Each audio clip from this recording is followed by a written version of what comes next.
Hi everyone, welcome back to my channel Knowledge Tales. आप सभी का बहुत बहुत स्वागत है। आज हम करेंगे वर्ल्ड पॉपुलेशन रिपोर्ट। ओके, इसे डिस्कस करेंगे जिसे रिलीज किया गया है यूएनएफपीए द्वारा। Okay, United Nations population fund. तो ये बहुत ही इंपॉर्टेंट टॉपिक है और इसके अंदर काफी सारे क्रिटिकल इश्यूज के बारे में डिस्कस किया गया है। तो इसे शुरू से लेकर अंत तक जरूर देखिएगा। तो चलिए स्टार्ट करते हैं। तो सबसे पहले कि ये जो रिपोर्ट आई है इसमें जो मेन स्पॉटलाइट है वो किस पे थी? वो थी बॉडीली ऑटोनॉमी पे। ठीक है, अब देखिए ऑटोनॉमी क्या है? सबसे पहले autonomy means self governance. Okay, जिसमें आप फ्री हैं, खुद को आप गवर्न कर सकते हैं, डिसीजंस ले सकते हैं। तो बॉडीली ऑटोनॉमी का मतलब है when you are free to take decisions on your body. ठीक है, बिना किसी डर के या कोई और आपकी बॉडी के रिगार्डिंग डिसीजंस ले, आप खुद डिसाइड कर सकते हैं। ठीक है, और ये जो रिपोर्ट आई है इसका टाइटल भी क्या है? My body is my own. ठीक है, I hope it is clear to you. Title ही डिफाइन कर रहा है सारा कुछ। ओके, नाउ अब ये जो बॉडीली ऑटोनॉमी है ये वॉयलेट कैसे की जाती है? देखिए, सबसे पहले बॉडीली ऑटोनॉमी का मैंने मीनिंग पहले भी क्लियर किया कि जब आप फ्री हैं खुद की बॉडी पे डिसीजंस लेने के लिए। ठीक है, इसके अंदर चिल्ड्रन भी आते हैं या वो लोग जो डिसेबल हैं। ठीक है, दे ऑल्सो हैव राइट कि वो भी, उनके पास भी सेल्फ डिटर्मिनेशन है कि भाई हाँ भी वो भी अपने बॉडी के लिए डिसाइड कर सकते हैं। ठीक है, and to enjoy safe and satisfying sexual life.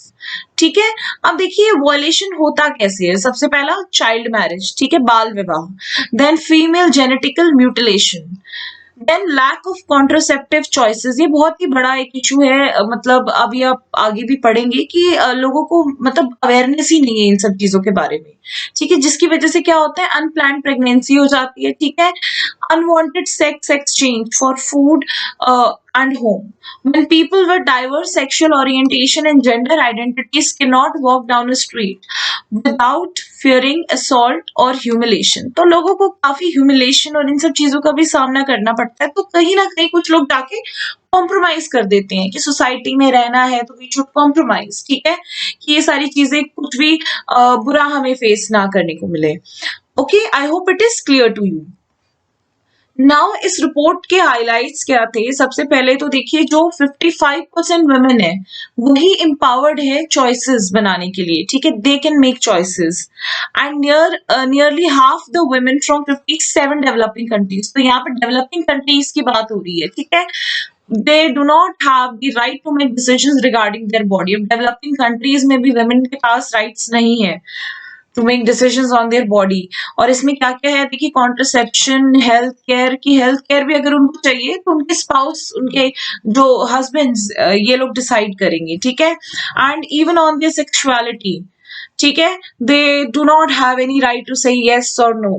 ठीक है, only 75% of countries legally ensure full and equal access to contraception. तो ये बहुत ही एक सीरियस इशू है।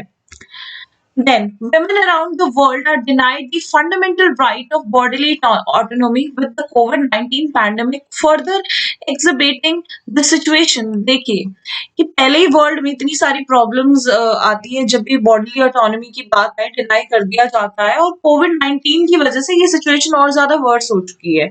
ठीक है, realizing bodily autonomy is essential to achieve the UNFPA's goals of ending the global unmet need for contraception, preventable maternal death, gender-based violence and harmful practices by 2030। कि अगर हमें ये जो वायलेंस है, जो मैटरनल डेथ्स है, इनको खत्म करना है तो हमें ये जो बॉडीली ऑटोनॉमी है बहुत जरूरी है कि हम रियलाइज करें। ठीक है, वुमेन को ये चीज रियलाइज करवाएं कि your body is your and you have the whole and sole right to take decision on that. Okay, तभी इन सारी प्रैक्टिसेस को इराडिकेट किया जा सकता है 2030 तक। Now we'll talk about India scenario. तो देखिए, यहाँ पे नेशनल फैमिली हेल्थ सर्वे का जो जिक्र किया गया है इस न्यूज आर्टिकल के अंदर, और जो कि है 2015-16 का, which was the 4th addition. और इसके अंदर ओनली 12% जो वुमेन है उनको ही वही इंडिपेंडेंटली डिसीजंस ले पाती है अपने हेल्थ केयर पे, और 63% जो औरतें हैं वो कंसल्ट करती हैं अपने हस्बैंड से, एंड 23% जो है वो बिल्कुल उनके लिए जो भी डिसीजन है वो उनके हस्बैंड्स लेते हैं। Okay, and only 8% of currently married women ठीक है, एज ग्रुप बताया गया 15 to 49 ईयर्स, ठीक है। और इनमें जो कॉन्ट्रसेप्शन का डिसीजन है सिर्फ 8% औरतें ही इंडिपेंडेंटली ले पाती हैं और 83% क्या है वो जॉइंटली डिसाइड करती है विद देयर स्पाउस, ठीक है। और क्या है कि जो ये कॉन्ट्रसेप्शन के रिगार्डिंग जो भी इंफॉर्मेशन है वो भी काफी लिमिटेड है वुमेन के पास, और 47% के पास तो ये बिल्कुल भी बताया नहीं गया कि इसके साइड इफेक्ट्स क्या है, क्या इसके हार्मफुल इफेक्ट्स हैं।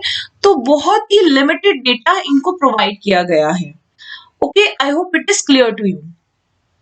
अब देखिए सुप्रीम कोर्ट की तरफ से या फिर क्या बिल पास हुए एक बार उस पर नजर डाल लेते हैं। तो सबसे पहले justice K S. Puttaswamy versus union of India 2017, इसमें सुप्रीम कोर्ट ने क्या कहा कि the reproductive rights include a women's entitlement to carry a pregnancy to its full term, ठीक है, to give birth, to raise children, and these rights form a part of women's right to privacy, dignity and bodily integrity, ठीक है। देखिए क्या हुआ कि supreme court ने क्या कहा कि अगर किसी भी वुमेन को एक प्रेगनेंसी फुल टर्म तक कैरी करनी है, बर्थ देना है या बच्चों को बड़ा करना है, ये सारे राइट्स उसके प्राइवेसी, डिग्निटी और बॉडीली इंटेग्रिटी ऑफ जो पार्ट है, ठीक है, आप डिनाई नहीं कर सकते हो किसी भी वुमेन को ये rights.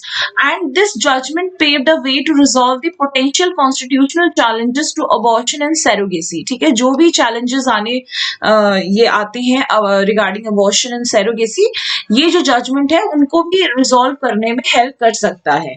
And recently medical termination of pregnancy amendment bill 2020 was pass, ठीक है। इस बिल में क्या है, allows abortion to be done on the advice of one doctor up to 20 weeks, ठीक है। अगर 20 वीक्स तक प्रेगनेंसी पहुंच चुकी है तो अगर वन डॉक्टर है तो वो 20 वीक्स तक के लिए वो अबॉर्शन का वो उसको अलाउ कर सकता है। एंड अगर 2 डॉक्टर्स हैं, ठीक है, तो सर्टेन कैटेगरीज में वो 20 to 24 वीक्स तक जाएगा, ठीक है। तो bill sets up state level medical boards, ठीक है, बिल ये भी बोलता है कि स्टेट लेवल मेडिकल बोर्ड्स बनाया जाए to decide if a pregnancy may be terminated after 24 weeks in case of substantial foetal abnormalities, कि अगर फीटस में कोई एबनॉर्मलिटी आ जाए तो आफ्टर 24 वीक्स भी प्रेगनेंसी को टर्मिनेट करना पॉसिबल है या नहीं, तो उसके लिए स्टेट में मेडिकल बोर्ड्स को सेटअप किया जाए।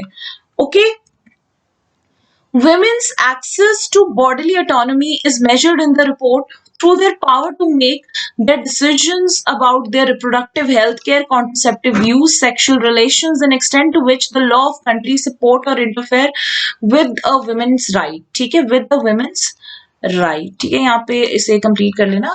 एंड देखिए इसमें इस रिपोर्ट में जो बात हो रही है कि जो बॉडीली ऑटोनॉमी, ठीक है, वुमेन की जो बॉडीली ऑटोनॉमी है, तो उसमें ये सारी चीजें आती हैं कि आप रिप्रोडक्टिव हेल्थ केयर आप इस पे डिसीजंस ले सकते हैं नहीं, या फिर आप कॉन्ट्रसेप्टिव यूज पे ले सकते हैं, सेक्सुअल रिलेशंस पे, या उस कंट्री का लॉ किस हद तक वुमेन राइट्स में इंटरफेयर कर रहा है, सपोर्ट कर रहा है। तो ये सारी चीजें इस रिपोर्ट में देखी गई हैं। ओके, नाउ ये जो पूरी ऑर्गेनाइजेशन है जो ये रिपोर्ट लेकर आई है, एक बार उसके बारे में ध्यान दे लेते हैं। देखिए United Nations population fund, formerly the United Nations fund for population activities, ठीक है, तभी इसका जो ये जो शॉर्ट फॉर्म है इट इज UNFPA, ठीक है, पहले इसका नाम United Nations for population fund for population activities था, is a UN agency aimed at improving reproductive and maternal health worldwide, ठीक है। तो इनका एम क्या है, रिप्रोडक्टिव एंड मैटरनल हेल्थ को इम्प्रूव करना world wide. It works include developing national healthcare strategies, protocols, increasing access to birth control, and leading campaigns against child marriage, gender-biased violence, obstetric fistula, and female genital mutilations। तो ये सारी जो issues हैं, child marriage, gender-based violence, female genital mutilation, obstetric fistula, तो इन सारी चीजों के regarding कैसे इनको कंट्रोल करना है, क्या साइड इफेक्ट्स है, उनके रिगार्डिंग भी कैंपेन्स किए जाते हैं, ठीक है, ये सारा इनकी स्ट्रैटेजी का पार्ट है। Then UNFPA works directly to tackle substantial development goals, ठीक है, कौन से substantial development goals, सबसे पहला जो थर्ड हमारा गोल है regarding health, fourth on education and fifth on gender equality। Okay, UNFPA supports program in more than 150 countries across 4 geographic regions: Arab state, Europe, Asia, Pacific, Latin America, Caribbean and Sub-Saharan Africa. Okay तो ये 150 countries में इनके जो programmes है ये चलते हैं, ठीक है। Then, it is founding member of United Nations Development Group, a collection of UN agencies and program focused on fulfilling the substantial development goal. ठीक है, तो यूनाइटेड नेशन जो डेवलपमेंट ग्रुप है हमारा उसके फाउंडिंग मेंबर में भी आता है और क्या काम है उनका, जो सस्टेनेबल डेवलपमेंट गोल्स है उनको फुलफिल करना। The agency began its operation in 1969, ठीक है, ये जो फॉर्म हुई थी बेसिकली 1967 में हुई थी आई गेस या, एंड इसने अपना ऑपरेशन 1969 में शुरू किया था and as the United Nation fund for population activity under the administration of United Nations development fund. In 1971, it was placed under the United Nations General Assembly. ठीक है, इसे 1971 में यूनाइटेड नेशन जनरल असेंबली के under place कर दिया गया था, उसकी अथॉरिटी के अंडर आ गया था और फिर इसका नेम चेंज हो चुका था, ठीक है, यूनाइटेड नेशंस पॉपुलेशन फंड, ठीक है, इन ईयर 1987। और इसके जो मैंडेट है वो कौन एस्टैब्लिश करता है, UN economic and social council, okay. Then UNFPA is not supported by the UN budget, ठीक है, जो भी UN बजट होता है उसमें से इसको कोई सपोर्ट नहीं मिलता है, ये इंटायरली वॉलेंट्री कॉन्ट्रीब्यूशंस पे डिपेंड करता है, ठीक है, जितने भी हमारे बेसिकली एनजीओज हो गए या प्राइवेट सेक्टर्स हो गए, फाउंडेशंस हो गए, individual. Okay, I hope it is clear to you, बहुत ही इजी टॉपिक है एंड आई रियली होप आपको ये समझ आया होगा, और कोई भी आपको डाउट है तो प्लीज कमेंट सेक्शन में जरूर बताइएगा, कोई भी सजेशंस है वीडियो के रिगार्डिंग उसे भी कमेंट सेक्शन में लिख के जरूर बताना, और प्लीज मेरे चैनल को सब्सक्राइब करना मत भूलिएगा and do share it with your friends. Thank you, bye bye.